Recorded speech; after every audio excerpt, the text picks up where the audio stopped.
কোনো কিছুতে ভয় পেয়ে পিছিয়ে গেলে হবে না, কারণ লাইফে no risk no game. Radha Radha viewers, আমি রবিন। মেনলি আমি একটি কমার্স কোম্পানিতে কর্মরত। অ্যাজ ইউজুয়াল ডেলি রুটিন অনুযায়ী, যেহেতু এখন আমার ডে শিফট চলছে, তাই সকাল সকাল চলে গেছিলাম জিমে।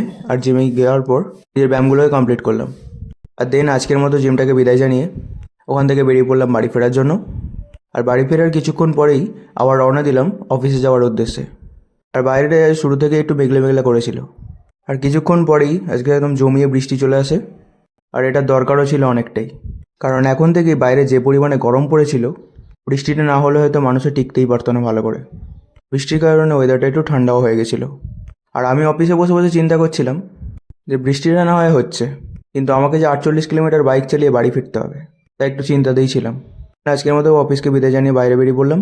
আর রাত্রিবেলা রাস্তার এই লরিগুলো এত কম্পিটিশন করে চালায়, ওদের কারণে কোনো সাধারণ মানুষের যেন ক্ষতি না হয়ে যায়। যাই হোক, তো বেশ কিছুক্ষণ ড্রাইভ করার পর আমি চলে এলাম রানীহাটিতে।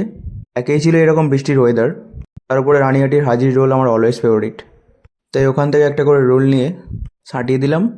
দেন ওখান থেকে চলে এলাম বাড়ির জন্য। তোমরা প্রত্যেকে খুব ভালো থেকো, আর প্লিজ আমায় ফলো করো। হরে কৃষ্ণা।